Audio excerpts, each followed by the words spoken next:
Come on. Come on.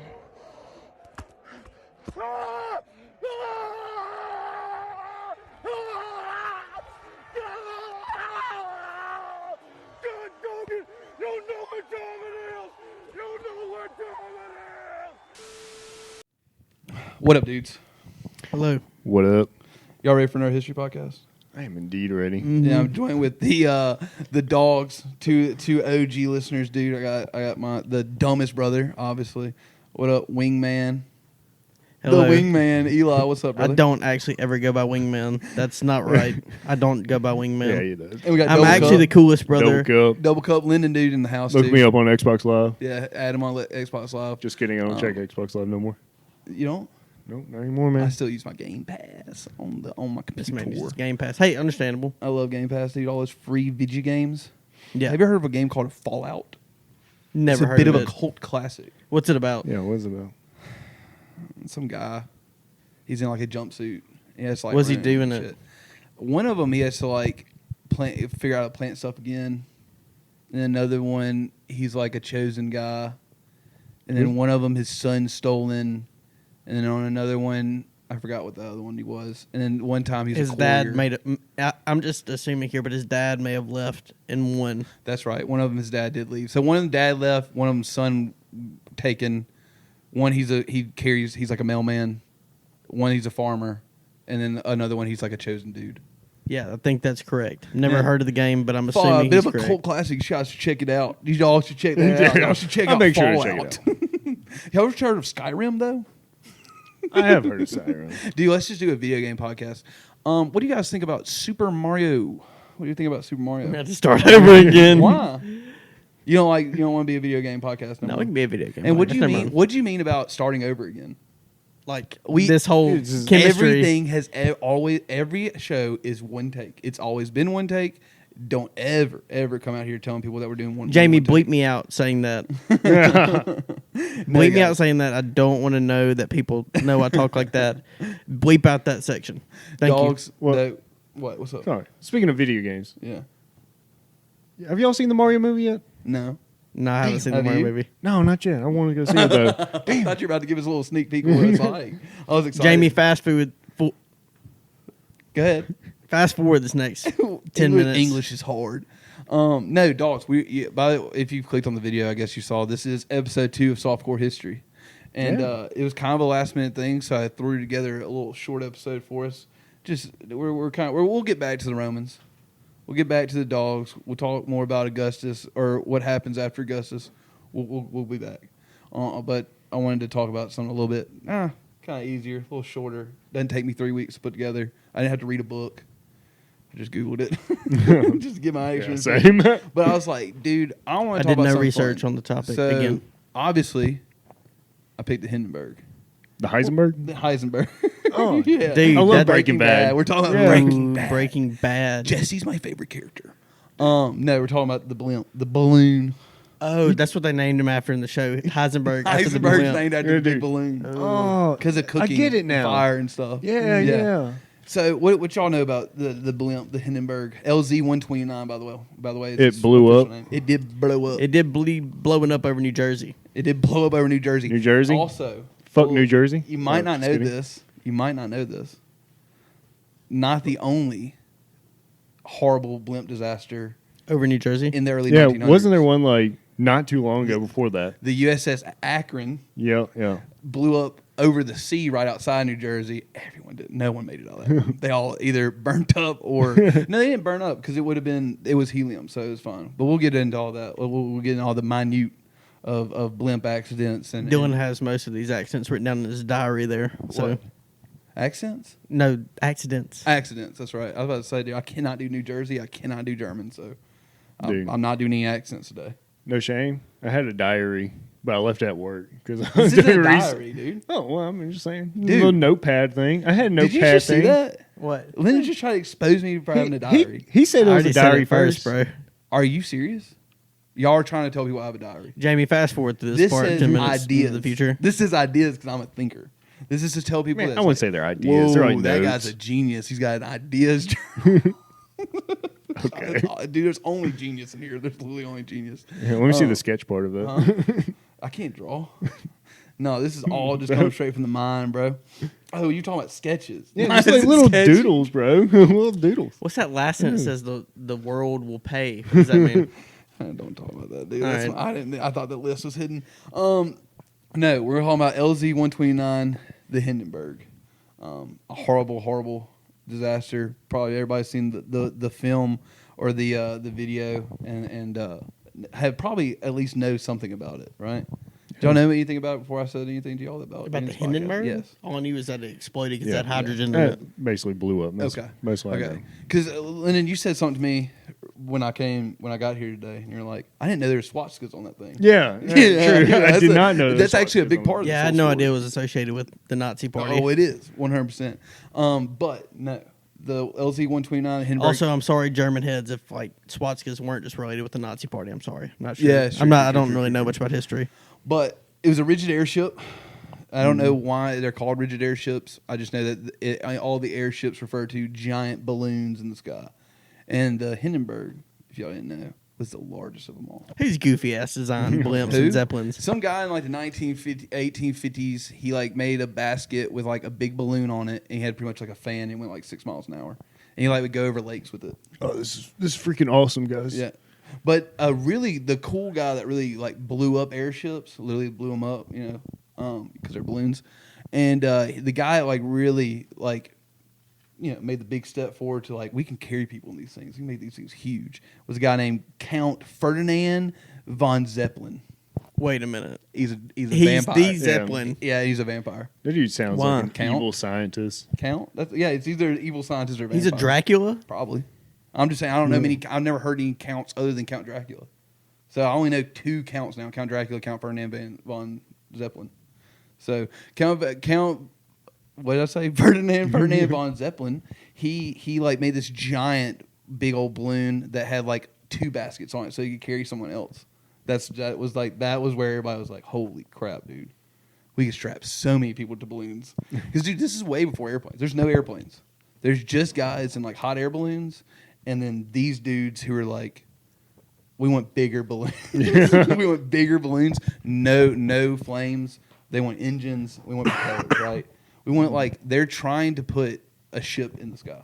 Like, literally, that's kind of I guess what they're going for. That's why they're. I all- mean- Bit steampunk, if you will. Yeah, Yeah, to be fair, yeah. that's A bit pretty steampunk. badass. dude, the whole time getting into this, I was like, Zeppelins are cool as fuck, and this really sucks that like that didn't kick off. Well, it did kick off, but I mean, it had to end because Zeppelins are kind of sick. Like the idea of like sailing in the sky, because Yeah. like. We'll talk like you have to. They use trade winds and counter trade winds just like ships like on the sea do. Like the way you travel in a Zeppelin is much like you do in a ship, right? So, yeah, it's the Hindenburg was one of 2 Hindenburg class airships. So they're like the largest of them all. Hindenburg and Hindenburg Jr. No, no, actually, it was a junior. It was Graf Zeppelin II, which was named after like one of the first like really big Zeppelins. It's called the Graf Zeppelin. And so you had 2. You only got 2 because the project did not last very long. Obviously, after the horrible disaster of the Zeppelin that happened, they kind of just Oh, the humanity. the humanity. Well, I mean, to be fair, the Titanic had a huge disaster, but we still got cruise that's ships true. around. That's true. As you said the other day when we were talking about this podcast, the Hindenburg is the Titanic of the air. Yeah, Yep. they are. People love linking the 2 together when they're talking about It, But- and that's crazy that we bring up the Titanic. I once heard from a wise man who well-traveled, well-versed in history. He was linking up with somebody, and they were talking about the Titanic, and he found out from him that you know how the Titanic had pools on it? Yeah. They still have water in them. The pools Titanic, do? the Titanic pools still have water in them You after still swim in years of being Can you swim in sunken.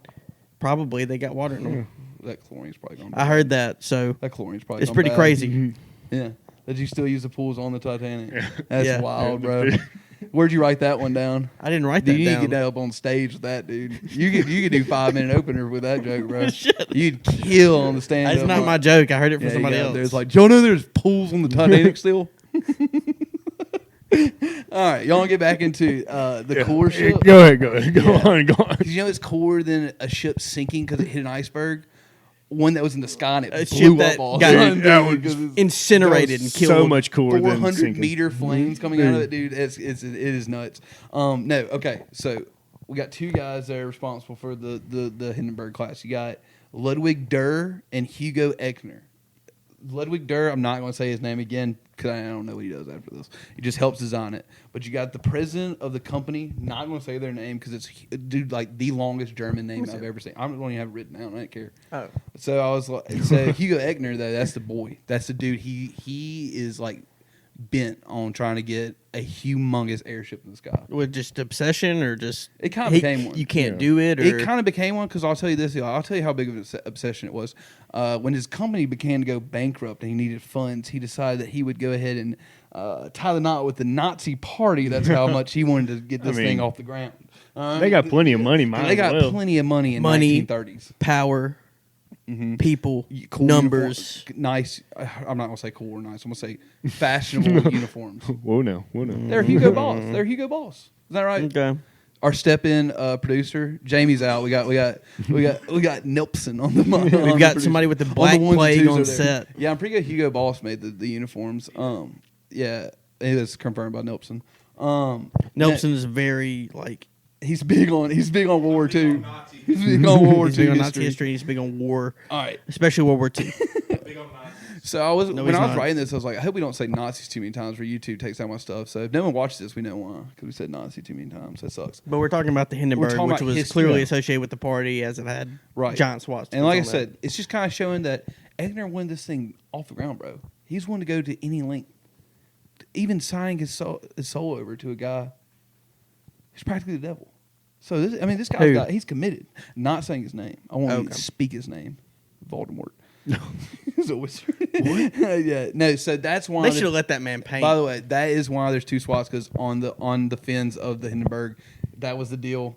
We give you money, but we are going to use the Zeppelin for propaganda.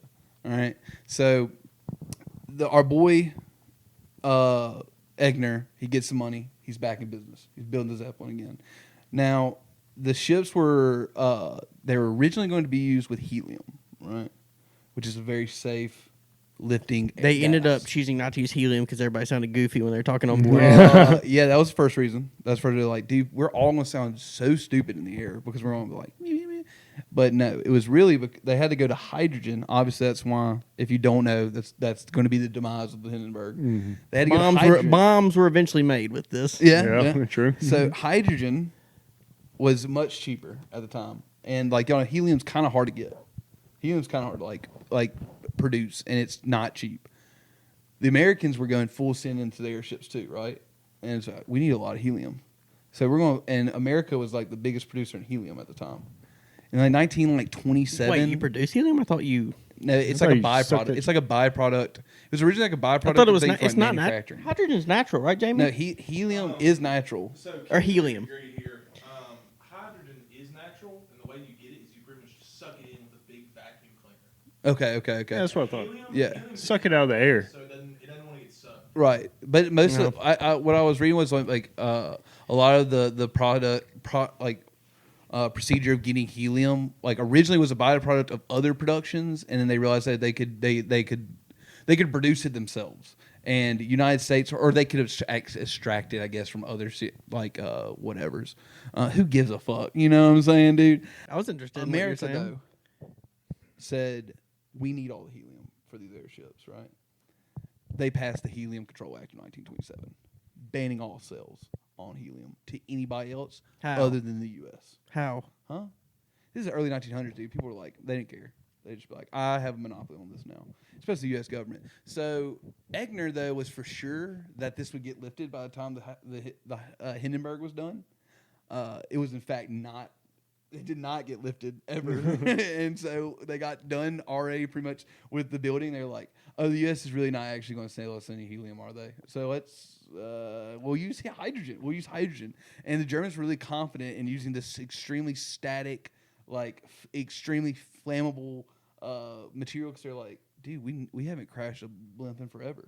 It'll be fine. It'll be fine. Yeah, for sure. You know, what's the worst that can happen? Yeah, what's the worst? What's that worse can that can happen? It can blow up and Yeah. incinerate the crew and passengers So they and do, one ground crew they member. do go ahead and go. They're like, we're going to go full send. We're going to create this thing. Even with hydrogen, even though hydrogen can blow up and can become very flammable, does not need much of a spark. They full send on it. They build it, and it gets built sick looking. By the way, it's awesome. It's humongous. It is like 4 times bigger or longer than a Boeing, like a I forgot what Boeing 7 something. What's that plane What? called? Everybody rides in The big old bomber plane. No, Airplane the big heads, one, chime plane- in and let Oh, us know like in planes the we used to- comments what okay. those planes Yeah, are called. like a normal passenger like Boeing that people flying now. An It's Airbus. It's like 4 times longer than that. So these things are humongous. Which I was like thinking, I was like, how cool was it like in 1930s to see one of these things like just floating over your city? It was a humongous balloon. I mean, I liked balloons as a kid, and it just had to be like small. Like, I'd have them in my room for like 3 weeks till they just. So seeing one like come over your city was pretty sick. Yeah, I'm jealous that they got to see that because like the first instance of me, probably before even the Hindenburg, I heard of that blimp because that's like probably the most famous Zeppelin or Right. blimp in history. First blimp I was exposed to was the Goodyear blimp from the hit song "Today Was a Good Day" by Ice Cube. Is that in the video? Yeah. Oh yeah, that's It's right, not in the yeah. video. What? It's a lyric. He says, Yeah. "Goodyear blimp." The Goodyear Says company. Ice Cube's a pimp. The Goodyear company does. I'm sorry if I butchered those lyrics and whatever. No, but- dude, Ice Cube would be all right with it, dude. No, the Goodyear company is like that. They were a blimp. They had a blimp company at this time, and they were like a big producer in this. I think they worked some with the German company that made the Hindenburg, but they got the Hindenburg off the ground. It's fucking built. It's got 2-level deck, right? And like the whole like big, balloon part is just like these like huge like new type of aluminum grid like with each of those like squares you see on the Zeppelin, those are like sails that are inflated. So that's the stuff that's getting inflated. I always, for some reason, thought the whole thing inside was hydrogen or helium. No, it's like each cell has like a pocket of helium and hydrogen. There's valves that can like add or decrease the amount of hydrogen in them. But then the deck, most of the hole was inside of the blimp. So like you only see like the control window, and then like you see one of the sitting rooms is what you see coming out of the Zeppelin. The rest of it's like inside of the blimp, like the balloon part. You had 2 decks. You had a deck that had the like 25 like small passenger, like you had a little cabin. Because dude, you were in the air for like 4 days when you went across the ocean. And when these things would go across the Atlantic, it was 4 days in the air, dude. You're just floating at like 62 miles an hour. For 4 days, like, dude, no one. I was thinking about that. I was like, no one's in the air that long anymore, except for like astronauts. But they're not really, I guess, in the air. So, you'd spend 4 days up there. So you had like a little tiny personal cabin that was like super cramped. I think there were some luxury ones, but the whole thing was really expensive. So like, even if you were wealthy, you're still like in a pretty small cabin. But like, you didn't really like spend much time in the cabin. Like that wasn't. You were just supposed to sleep in there because you had like in the A deck, the top deck, you had 25 passenger cabins, but on each side of them, you had one sitting room, like a big lounge room at the front. That's where you see like the slanted windows on the front of the Hindenburg, and like that's where you just chilled. You're looking at. Do they have like a dining area or a kitchen? Yes. Or? So the lounge is used for dining. It's also entertainment. There's like a big aluminum piano inside of it, which is pretty sick. Yeah, that's cool. And that was just kind of like this chilling, sitting area, chill with the kids, eat a meal. Because they would serve meals, like I said, you're up there 4 days. And then you had on the other end of the passengers' cabins, you had That'd be like a riding lounge. You had a riding lounge. So it had like desk and stuff like that. You could That like just sounds old, bro. that does. I'm about to head to the a riding lounge. dude. That's such like a. I get really in the headspace like 1920s, like businessman. I'm like, that's so fancy to have a riding room. I'm not gonna lie, bro. Yeah. I think the first 2 days it would be awesome to be up in the sky, but then the next 2 you're just like, I'm kind of bored. What are we doing? And I'm It's not just even gonna like- say days. I'd say just a few hours. It But dude, is. this is sick Now, and awesome. So they did think about. And then I'd go to bed. Like, man, I just want to still be in the where air. I'm going. Yeah, I'm I'm still still in the floating air. here. Still in the air, floating. They had to have like an open bar or something, dude. I was So just yeah, slammed. they do. So they have a riding lounge and they have the dining room. That's the A deck. That's where like most of the passengers are chilling. Also, the riding lounge was kind of linked to this thing, a little tidbit because it didn't ever happen before the Hindenburg met its demise. But the writing room was also to like write mail because there was going to be this thing on the Hindenburg where like a plane could come and hook up to it and deliver mail to passengers who were on it and take express mail off the Hindenburg. That's a neat idea. That's kinda cool. Yeah, it's cool because the USS Akron, before it blew up, no, they might have had several. They're like USS Akron, USS Los Angeles. Several of their airships were aircraft carriers. Like they had more than one plane on them, so you could be like in the blimp, and like the blimp acted as like an early naval, like how we use naval carriers now, like taking planes places. Like, They had fighter planes in in these blimps. It's pretty sick. Even like nowadays, don't we have like space shuttles strapped to airplanes? to send them off? Similar to that, right? But you could have like 4 of them in these giant things.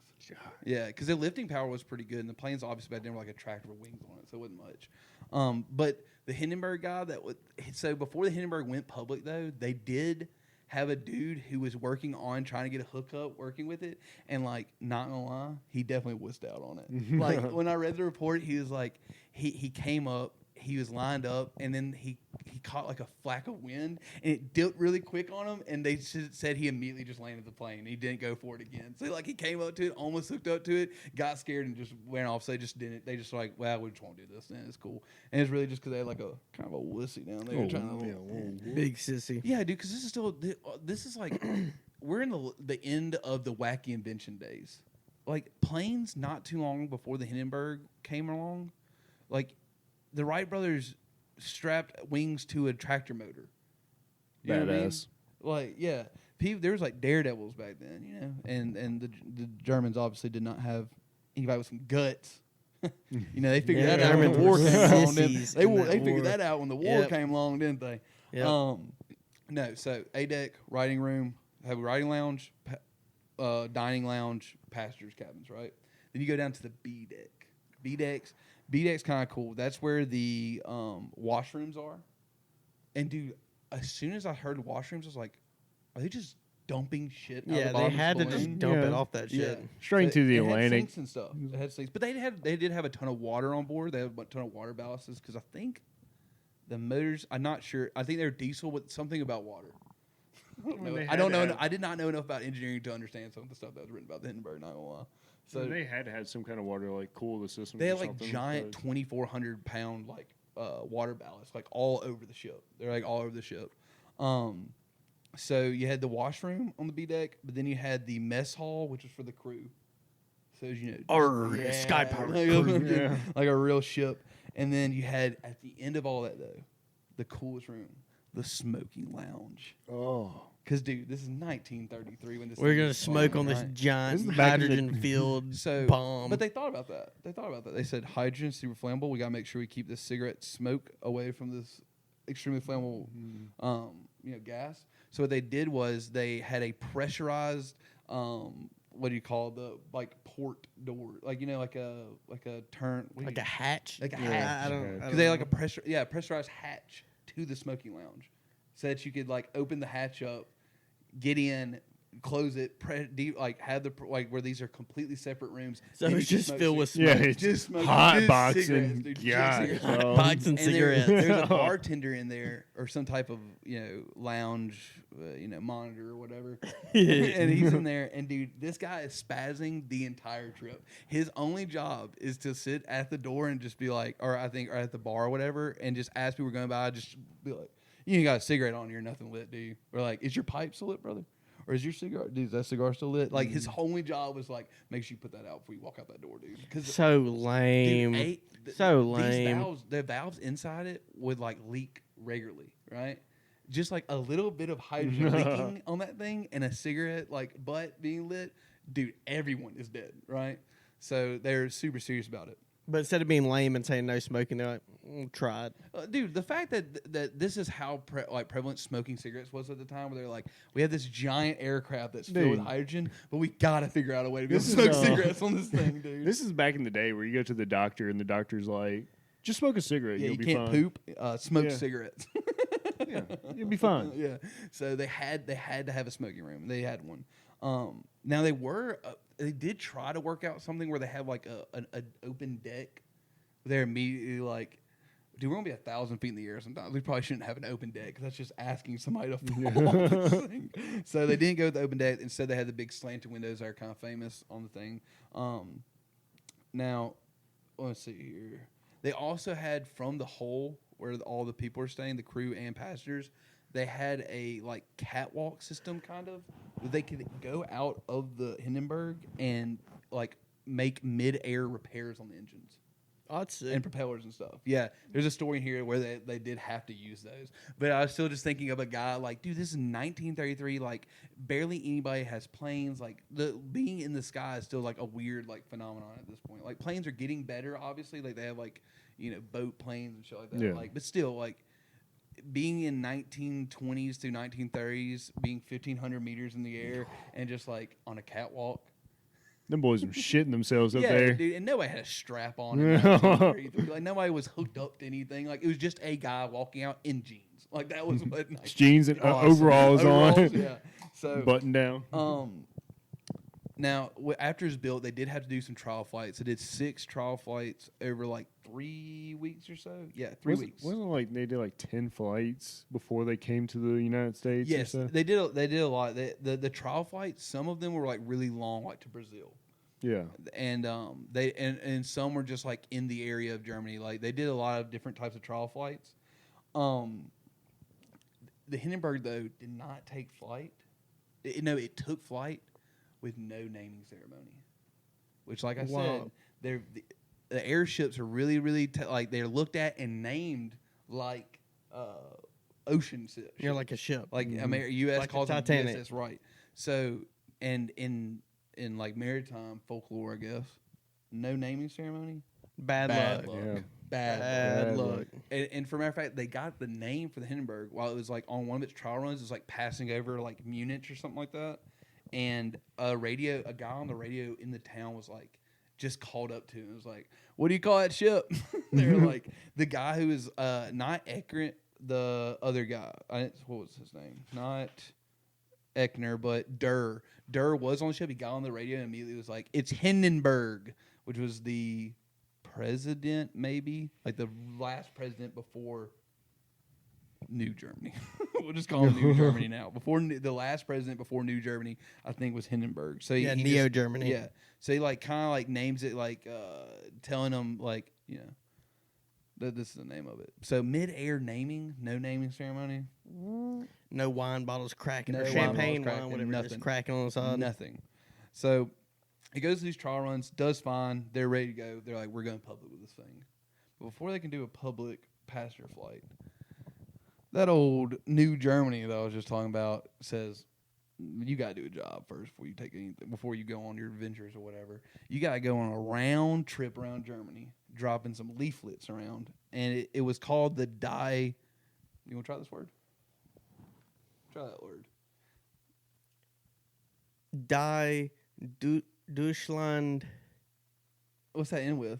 fart. Fart. I Fart. I wrote it down. That was on the article. Deutschland fart. And I think this is like a well-known like propaganda campaign, by the way. So there's probably some history buff that's out there's like they can't say that, but no, it was a whole propaganda campaign that was when the Germans took the Rhineland. You know, like this is like what sparks conflict in World War II.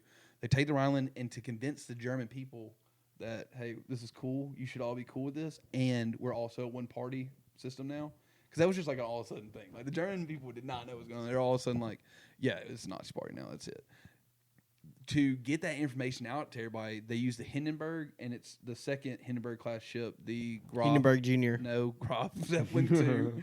They made them pair as tandems, go around Germany on a 4,100-mile trip. It was also a race. It was not a race. It was a race. That was so sick. A wacky race, dude. Dick Dastardly and Muttley. And one of them in the fucking what are the two stone boys? What are the cavemen's names? Slag Brothers. The Slag Brothers. Slag Brothers. Yeah.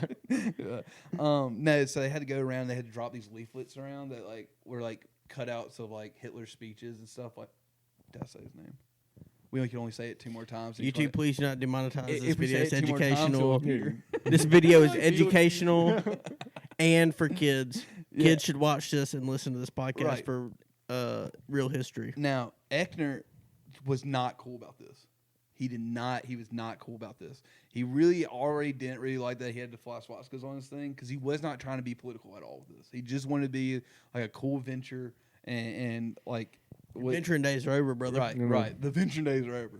Now, so they make him go around, drop leaflets all around. It went well. They also have like a makeshift like radio on the ship, and we're like broadcasting as they went around, so your radios could pick up the Hindenburg if it was passing over. Come on, brother. Yeah, come Hindenburg floating over Yeah, it you. was Come a- on, brother. Yeah, that was Trucker radio. yeah. Come on, Hindenburg Come flying on. over. Come on. Yeah, come on. This is Hindenburg coming over Munich. Come on. So the Germans, yeah, they had to use it, and it does well except for its takeoff.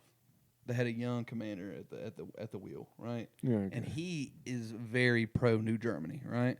And he says, "I got to show off today, right? I got to make sure this thing gets out on time." So first, the Graf Zeppelin II takes off, or Zeppelin Jr. or Hindenburg Jr. Hindenburg Jr. Hindenburg Jr. takes Heisenberg. off. Heisenberg Heisenberg Jr. Jr. takes Jesse. off. The first one's named Heisenberg. Second one Jesse, as from the show. So it takes off. It does fine. It's up there, but all of a sudden some really bad winds come in, and everybody's like, "Hold off on the Hindenburg. We'll wait." The other Hindenburg Jr. can sit up there, wait for him. Let's just wait for the wind. But this young commander is like, "No, I need to." Wait, why'd the Heisenberg Jr. take off first? That's what I guess that's just how they had it. Okay. Planned for the day. So it gets up before the wind comes in. They tell the Hindenburg, "Hey, we should probably chill." This young commander's like, "No, I gotta impress that dude with the mustache," and he takes off too quick. As soon as he gets off the ground, like a really bad gust of wind comes down and slams it back down on the ground. This is the first time the public is seeing this thing taking off. So like cameras are out, people are like, "This is awesome! This giant balloon's about to take off." Immediately, just slaps the ground, like destroys the back fin, like the bottom of the fin. It like flattens it, and they have to ground it, take it back into the hangar, repair it, and then come back out like 7 hours later and didn't take off, and then catch up with the other. That guy was definitely probably Yeah. killed. No, he Eckner like didn't even care what the Nazi Party had to say. He was like, "You're not commanding this ship anymore." So, yeah. Which, by the way, this whole Eckner got in a little drama because all this, because he wasn't super supportive of all this. Goebbels, like the big Nazi propaganda guy, he tried to erase like Eckner's name from everything about the Zeppelin. He tried to take his name off everything. Like, don't mention him with it or anything. It only lasts like a month. All his boys were like, "No, this dude's a dog. He made this giant balloon. We got to make sure we give him props." So they do all that stuff. Which the radio thing was more crazy than the leaflets, because I'm imagining like just like a simple country dude in like West Germany or whatever, just like farming or whatever, and then just looking up in a massive, humongous, the longest airship that's ever been created is just floating over, and then like your radio all of a sudden just changes channels, and there's a guy screaming on the radio. And you're like, "What the hell is going on, dude?" Like, it sounds like the end of the world type shit, right? And then there's also litter coming out the back of it, like hundreds of leaflets just flying out of these things, right? So it gets done with this, right? They get to. It took them 4 days to go all the way around Germany, 4,100 miles. They go all the way around Germany. And now they're able to start being an actual passenger ship. Because the real plan for like the Hindenburg was to be like a luxury passenger liner, like airline, or a way to travel over the Atlantic, and then also to deliver mail across the Atlantic quicker. Because it was way faster than a ship at the time.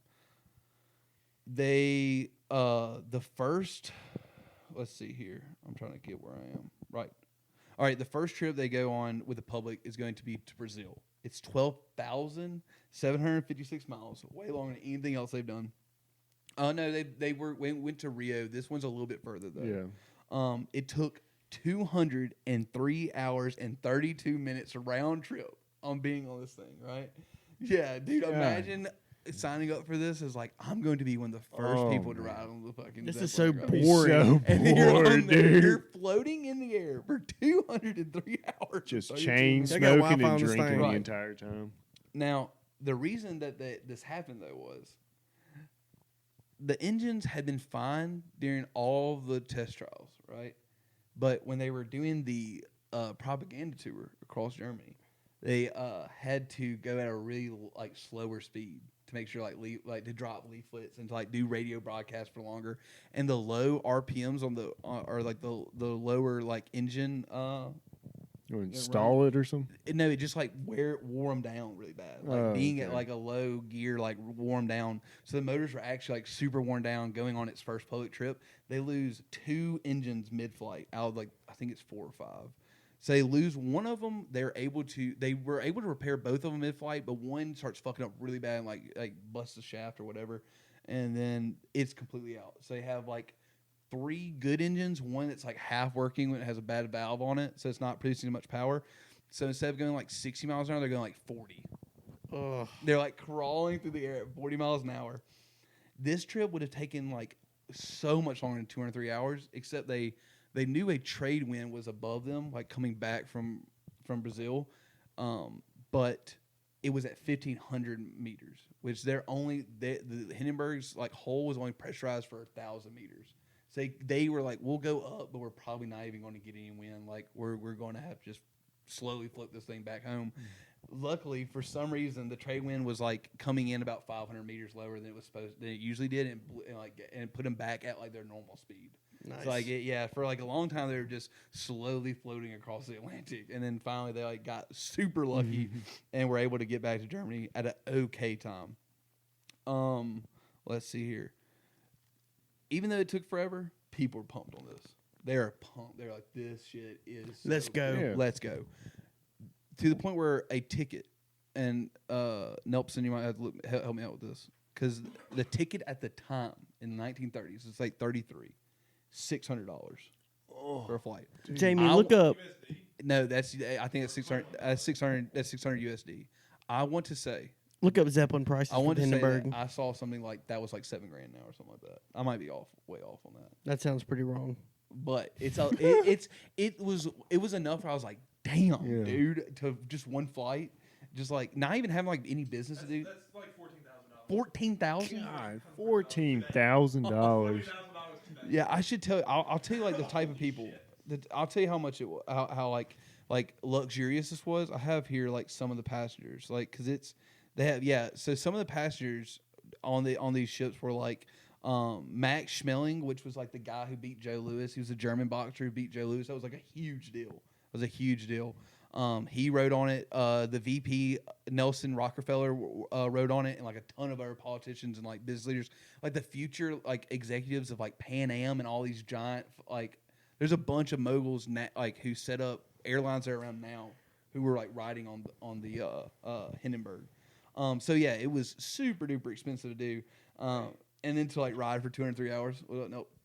You're telling me that U.S. executives rode on a Nazi airship? Yes, there was a lot of U.S. Wouldn't be executives the riding first on time. Nazis. Now, but the thing to do for the Americans who were riding it was to like hop on when it would get to New Jersey first. It would hook up, and then it also had another hookup like just south of that, where you could like kind of see like just that New York coast, and then just kind of get off before it went back to because it would eventually what they'd do was on these. During the they had what they called seasons, airship season, because there's only like a 6-month span in the air where the winds were right to get there in a timely manner. So what they would do was they would go 10 flights to Brazil, and it would go Rio de Janeiro back to Germany, and then 7 of the flights during the season were from Germany to the United States, and it would go to New Jersey and then go back. I think a lot of the Brazil ones, I don't even know why they're going to Brazil. I couldn't find. I was like looking up, like, why are they going to Brazil? But it's something, dude. There's something weird going on with the Brazilians and the Nazis at that time, because that's where some ran off to. Some of those submarine boys. What's up now? There's a German town in Brazil. Yeah. There's like there's like a German town, right? So they wait. Where was it? So we're in the first public season, right? We're full tourists now.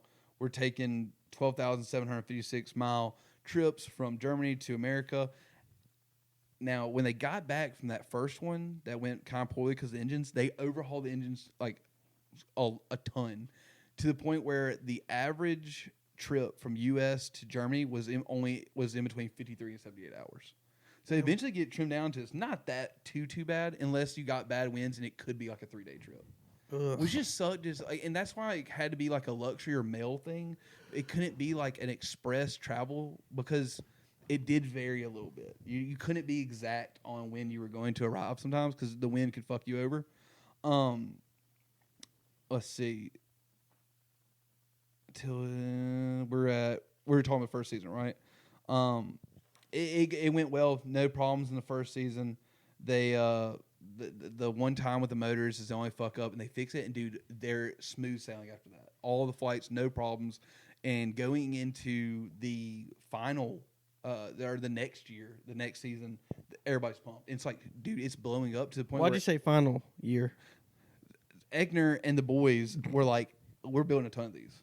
This is getting big. And they were getting, like, investors were getting kind of pumped on it. Because, like, the luxury experience was really cool. Like, you're offering something to these people that, like, they can't get anywhere else. And so they go into 1937. And they have all the regular flights, same amount of flights scheduled out. 10 flights to the United States, 7 flights to Brazil. But they only made 1 flight to the United States. Why? Yeah, why was that? The first flight in 1937 season is the Hindenburg disaster. It only made it 1 full season, and then the very next first flight of the year is unfortunately when we get to The disaster. Hindenburg, So now the Heisenberg disaster. climax. it's time to talk about the climax. Let me make sure I had some miscellaneous that I wanted to talk about real quick. If I had 3 times, yeah. Before we talk about disaster, this is not the first disaster, by the way. There's been a ton before the Hindenburg. There was a ton of blimp disasters that were like should have been some type of foreshadowing. That's like, there's not a very good survival rate on these things if this thing does go down, right? Which I guess planes now there isn't either. But I mean, a plane you can glide. there's a ton of planes flying now, right? Like if a plane crashes, it's 1 out of tens of thousands a day, right? They're flying. Like there's 20, 30 blimps. If that, there might be like 10 blimps this time, right? Like if a blimp crashes, right, that's like 1 out of 10 blimps have crashed. Right? You know what I mean? So there was actually we had 3 major blimp disasters before the Hindenburg. The first one was the French Dixmude, I think is how you say it. Dixmude, Dixmude. The French Dixmude. The French Dixmude, which was Dixmude, which was I think it was some type of military aircraft. It crashes, kills 52. Oh. Yeah, 52 on that one. 1929, we had the British R-101. It crashes. It kills 48.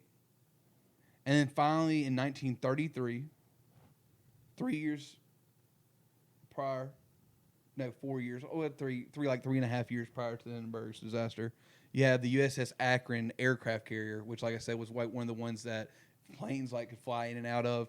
It crashes that's one of the ones that crashed off the coast of New Jersey. All 73 members of the crew are drowned and die. But that's one of the few that got salvaged. 5,000 kilograms of the metal used on the Hindenburg was from the USS Akron. Perfect. A ship that's already crashed and Because exploded. the United States weren't building any. Like their last Zeppelin they got was from the Germans. It was the USS Los Angeles, which was like a really good blimp. And the Germans use a ton of metal on it. And the aluminum they're using at this time is called like durimium or something like that. It's a new way of like pressing aluminum, and it was super expensive. So they really were did not have a ton of metal to work with. So when the Akron went down, they're like, perfect, we need that metal. So they got 5,000 kilograms of it. Let's see here. Cool story about one of the public flights in the 1936 season. They were coming back from either Brazil or America, and they go over England. They're passing over Yorkshire. To the giant black smog that's over the country. Yes. By the way, the British are nervous about the Nazis at this time, and there is now just a giant balloon going across with a big old England Nazi with flag on it. two swastikas on both fins, right? So it passes over Yorkshire, and it does one thing while it's there. It drops in the square of Yorkshire, in the town, Or Yorkshire is like I think a state or whatever. I don't fucking know about. I'm Britain, not sure about Britain and England, shit. dude. You. They there's one thing that's dropped, right? The Hindenburg drops a bouquet of coronations, a silver cross, and a letter.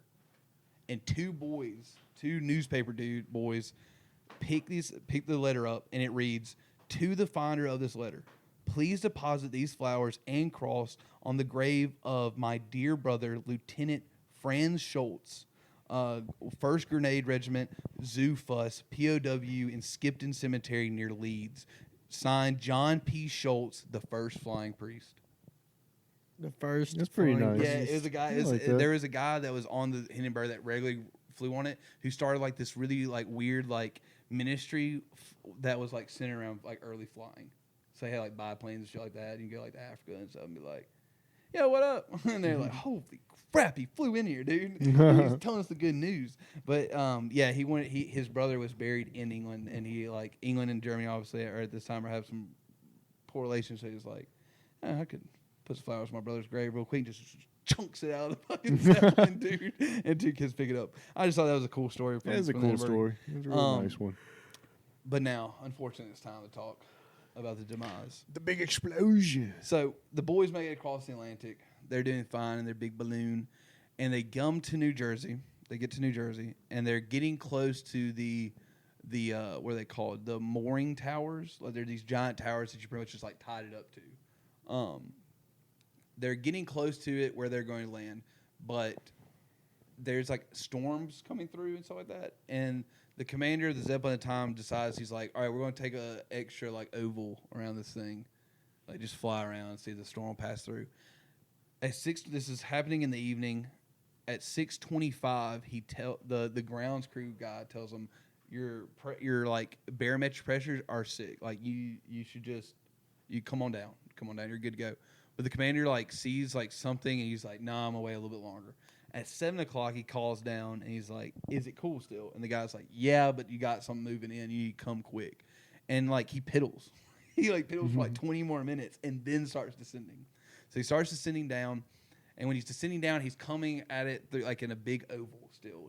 He's slowly descending while traveling in an oval. But he's coming to the mooring towers. There's 2 mooring towers, right? And he kind of needs to take a tight turn into them, right? When he does this tight turn, it bends the fin a little bit on the rear because of how the fins, or not the fins. The fins are cut, so it causes a bend in the back of the blimp that pops some of the sails. And this is not confirmed. This is just this is from one ground crew member who is on the mooring tower, so he's near the back of the blimp. He can see it flapping. Like you see one of the sails flapping, like it's just moving. And he's like, it's not supposed to be doing that. And then there's also like a couple witnesses from inside the blimp who said they could see something making the sail flap in the back. So there must have been a tear because there's something escaping. Also, while he's coming down, I meant to tell you this. When he's coming down, his tail end keeps the Hindenburg's tail end keeps dipping. So they're trying to balance out the weight. So there's too much weight in the back. So first he tries just to open up the valves on the rear, let some of the gas out, and then add gas to the front to make it lift to counterbalance it. He can't. So I think personally there's something going on in the valves at this time. I think the rip probably caused the major disaster, but there's something going on in the valves in the rear where he's not letting out gas like he should be. So the captain or the commander of the Hindenburg says, all right, we got to get rid of some weight some other way. He's like, chunk that 2,400-pound water ballast in the back of it, just off the back of the ship. So back to this is still like the times of wacky inventors. We're starting to understand like the science of like aerospace and stuff like that and rockets and whatnot, but we still have guys that are like, just drop that big water tank over there off the back of the ship. So they drop that. It still doesn't, and they're still releasing and changing where the valves are opening up to add and deflate. That doesn't help. So then he tells 12 members of the crew and 6 passengers to go up to the port side of the hull and just stand in there. It's like add weight to the front. Did it work? Out. That does balance it out some. That does help some. Terry, get your fat ass up While there. he's doing that, at that point though, is when he makes that sharp turn, right? and he's probably popped the balloon according to eyewitnesses, or popped some of the blimp. They're still okay though. They're hooking up. The grounds crews got the ropes. In the video that we're about to watch, you can see the ropes drop down. The grounds crew gets hold of the ropes. But then, Eli, I need you. Would you hop up and play the video for us? And I'll put this in the cast too. A couple of the passengers who, or a couple of eyewitnesses, say that they saw a flash, because remember there's a storm passing through, and then all of a sudden this happens. Let's play that video. Turn it down real quick before you play it so it doesn't pick up too bad. Sorry, boys, we don't want to blow the dog's ears out. This is also a radio broadcast. It's starting to rain again. The rain had slacked up a little bit. They backed motors of the ship, there's the ropes going down. Holding it just enough to keep it from... Oh, no. It's in the flames. Get it started. It's flashing, and it's flashing. Look at this flames. It's flashing terrible. Oh, my, get out of the way, please. It's bursting into flames, and it's falling on the mooring mast and all the folks between it. This is terrible. This is one of the worst catastrophes in the world. Oh, it's like 400 or 500 feet into the sky. And What are you doing here? It's a horrific crash. Better not be laughing over there. It's smoke and it's flames now, and the flame is crashing to the ground. Oh, no. Not quite to the mooring mast. Oh, the all humanity. and all the passengers screaming around. Sorry for laughing with I told you. that announcer. I can't talk to people. There's friends around there. It's kind of crazy though how that blimp went from flying through the air Right. to the ground in like I wouldn't even say like 20 seconds. It falls in less than half a minute. Honestly, I can hardly breathe. I'm going to step inside where I cannot see it. I just want to hear. Charlie, that that's part. terrible. Listen, folks, I'm going to have to stop for a minute because I've lost the voice. This is the worst thing I've ever witnessed. Now I can't remember that guy's name. Can you, Eli? Do you mind? Man, I see in the comments they say who the radio broadcaster is. What's that? Yeah, Morrison and engineer Charlie Nielsen are the two guys that are there. They're there for a. Will you go back to Audacity so I can see the time on a recording down at the bottom? Like no, like just the back to the sound. Yeah, thank you. The Morrison and his boy Nielsen, Charlie, they're there for a news broadcast, I think from like Chicago or something like that. Something weird. And he's not live broadcasting. He has like a disc. He has like this weird like acidic or acetone, whatever disc what they're recording on at the time. That's the weird, like, you know, his like high pitched voice, because he sounds so goofy, as horrible, dude. Because why is he like crying and stuff though during that? That's the part. Wonder that why. a little. There's one funny part. There's a couple funny things about that. I'm not gonna lie. One is that halfway through that video, he definitely tries to blame the smoke on why he's like getting choked up. Do you hear it? He's like, "There's so much smoke I can barely talk out here. I'm losing my voice, people." And he's just like, "Oh, He says literally, "Charlie, that's terrible." He just goes, "Charlie, that's terrible. That's one of the worst things I've ever seen." And no, it sounds really high pitched and distorted because the heat. Those flames are 400 meters in the air. The heat is so like terrible, it fucks up the recording on the disc. Like that's why it sounds kind of weird and like it's high pitched and it's like kind of sped up. I've heard like a really like the remastered version like is even like with modern technology had a hard time like fixing it. He does not talk anything like that. He has kind of like a deep voice. So obviously the boys now, all the dogs we've seen, a horrible crash. That was horrible. Tragic. I've seen worse. You've seen worse than like as they're hooking up to the end of the trip, it burst into 400 meter flames. You've seen worse? Yeah, I've seen way worse. YouTube shorts and Yeah, we were talking about that earlier. Some YouTube shorts. Jamie, put the live leak logo on the top right of this podcast. What do you mean? No. So, like I said, the ship was coming down. Took a S type turn. Tight. It was a tight S turn, I guess is what I was trying to say. Splits a part of the cells. There's leaking hydrogen. Now, either one, lightning, but there wasn't even enough ground people like saying that they saw lightning. What it could have been was atmospheric pressure and like just the way like the situation in the atmosphere, I guess, was just like there's electricity in there. Right? There's energy all about, and there's a leaking hydrogen into it. that probably caught, because if you watch it and you take in like the eyewitness accounts, they say you see a flame for a second at first in the back. Like you don't see an explosion at first, you just see a flame, but then the other cells start to spark, and then they're just like they all go. Now, there's 90 people on board. A decent amount actually make it out of this thing, incredibly, because when that thing hits the ground, it's burning so hot, like emergency crews can't even get to it because it's burning that hot. Like hydrogen is just ignited, it's still ignited, it's still burning, right? Let me see how many we got perished. Out of the 36 passengers, only 13 were killed, and only 22 of the 61. So there's 97 in all. 22 of the 61 crew members died. That's not too bad. No. The Heisenberg disaster. I mean, Some of Hindenburg, them- whatever it's called. So some of the guys, though, unfortunately did die in kind of brutal ways, right? I mean, So a lot of the crew that and I like to passengers died, exaggerate Yeah. back then a little bit. what ended up happening to a lot of them was, A lot of exaggeration in World War II after you remember this. that dining room they were talking about? You ever wonder why planes don't have dining rooms and stuff like that?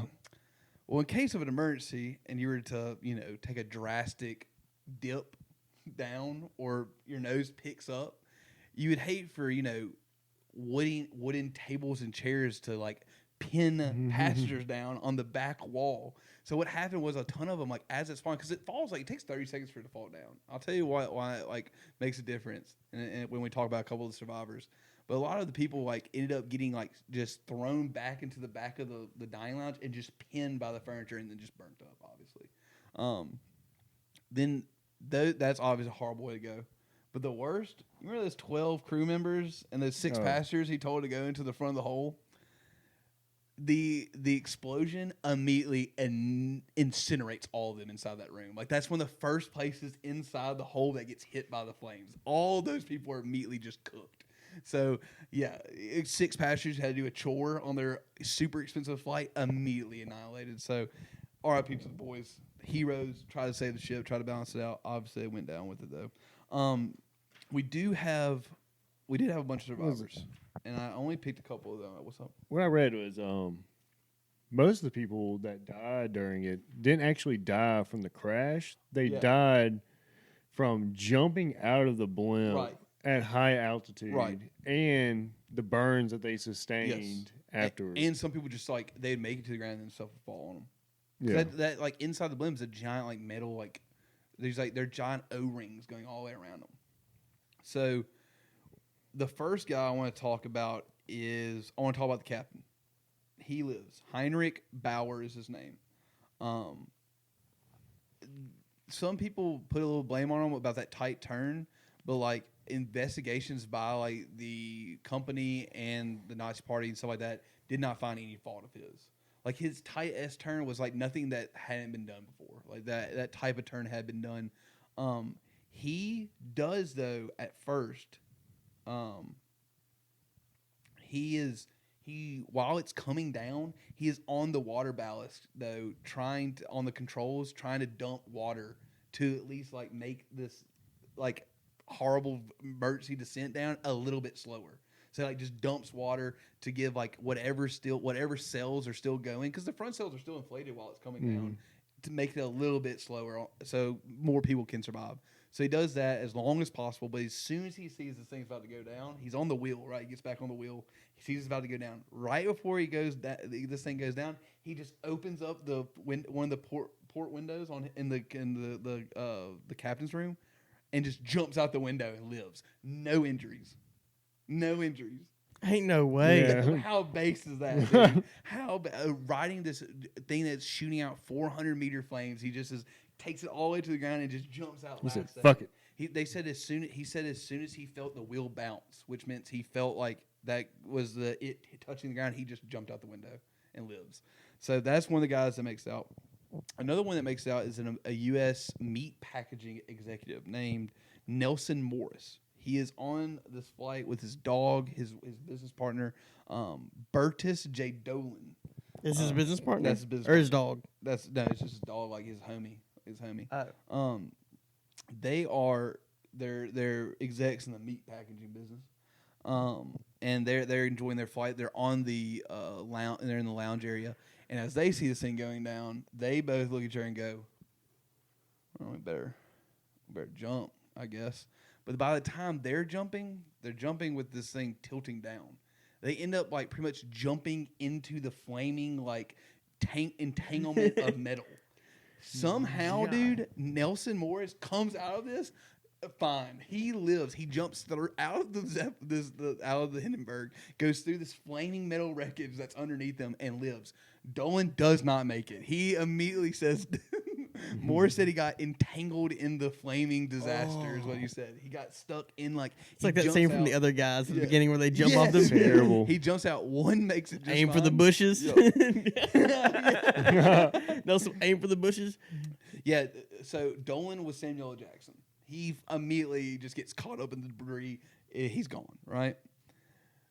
That's that. So Nelson Morris is one of the survivors, and also I like that story because it shows the two sides of this. You either made a miraculous like you survived in a miraculous way, or you died horribly in this. I got a survivor story for you from that. There was a 14-year-old That's the cabin one. boy This one's so sick. You're gonna love this one. You're gonna love this one. who was under Werner Franz, by the way, is his name. Werner Franz is his name. 14-year-old cabin boy underneath a Water ballast. water ballast. He's underneath the water ballast. Water ballast and explodes Yep, it over ruptures. him and extinguishes the fire It around drenches him. him. Yep. And he was able to get out through a hatch. Yep. From Hell that. yeah. He's completely What a like lucky he's like son of a completely gun. surrounded by the flames, but he's drenched in so much water. It puts the flames out that are around him and on him, and he's able to walk out of the flames. Yeah, just some. He was the one. He was the last survivor to die. Also, he died in like 2019. 2019? Yeah, he was born in like 1922 or something like that. Okay. And lived till 2019. Was one of the last guys to pass away. But yeah, that one's sick too. That guy and the captain, that's sick. That is sick. Does it say like come out of that? And I think the cabin boy Werner Franz, I think went on to fight in World War II. Hell Four. No. The guy with those cool uniforms we're talking about. Okay. Yeah, so that's a couple of survivors. So a good bit of people survived out of this. Now, this does unfortunately end our story on the cast, but I want to kind of close it with. I was talking about how Egner and the boys were like, "Oh my God, dude, we've struck it rich. We had this luxury travel thing that people are paying so And you can much tell money that for." they had like such a great idea as how many blimps are still flying nowadays. Right. Yeah. There's one over like every NASCAR game. Well, that's isn't that's it? Goodyear. That's the Goodyear Yeah. blimp company, the same one that was like a part of all this stuff.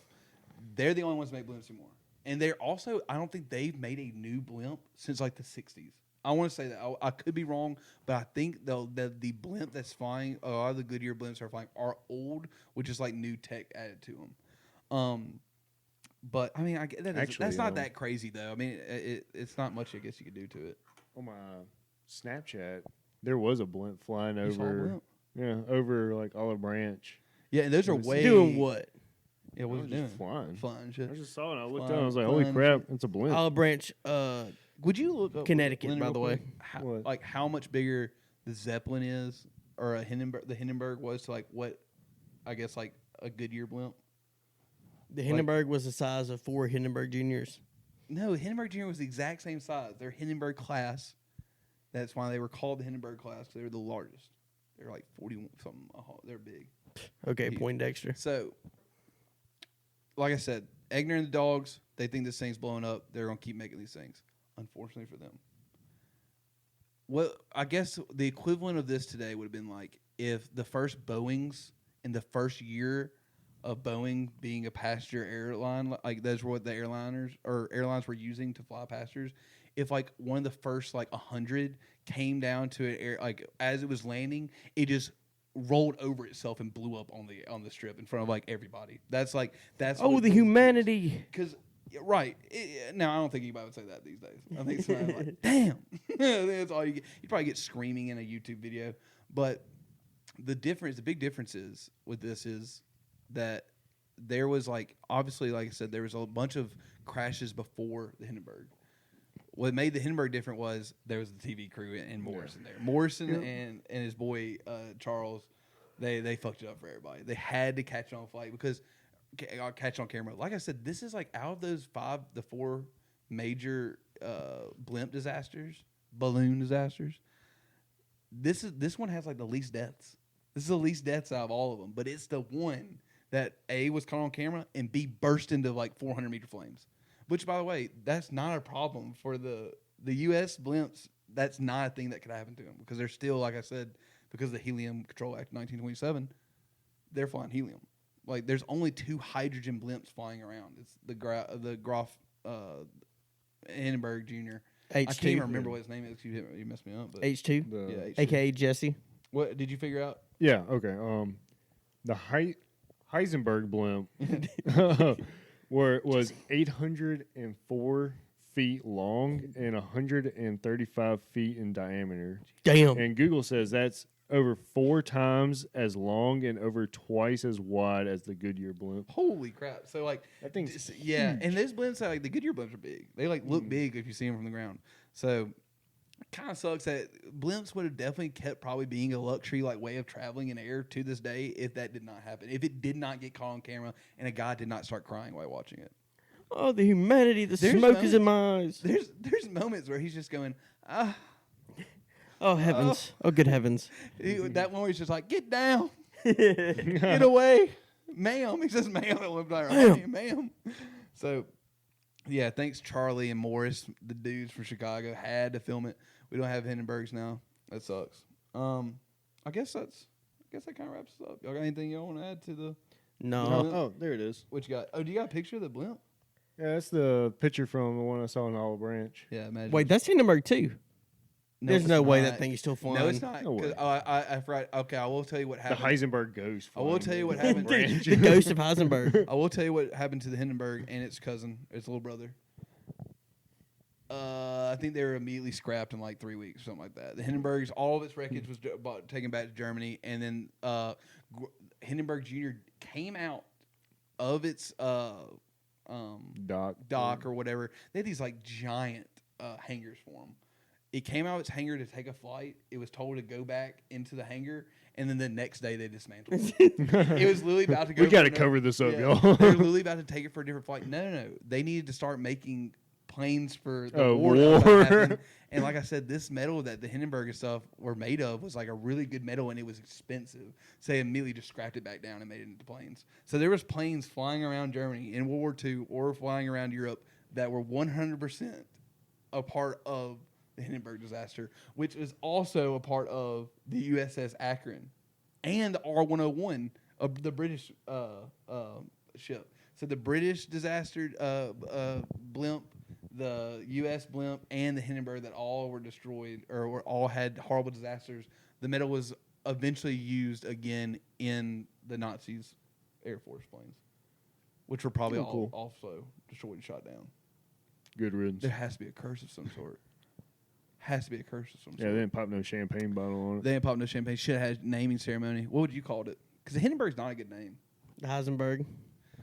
Breaking Bad is cool as hell. Heisenberg. I think we should close down on that, dude. Jesse. All right, Fuel the balloon with hydrogen. guys. Oh, I didn't even say at the beginning of the episode. I'll say it right here at the end, I guess, if anybody's still tuning in. Appreciate the 100 dogs. We're at 108 dogs, subscribers. 100 Let's go. subscribers. I'm not going to lie to you, boys. That felt good. That felt nice. I was pretty pumped on it. It's a milestone Yeah. right there, bro. So please keep supporting. Follow us on Twitter too. I'll pop it up on screen somewhere right now, and then I'll also put in the description. 'Cause, top left. We got Big Brain Bose on that, dude. Shout out Bose. Quality tweets going out. So go follow that shit. We'll see you. We'll see you next time. All right, let's go watch the live leak videos. Let's watch more blimp crashing.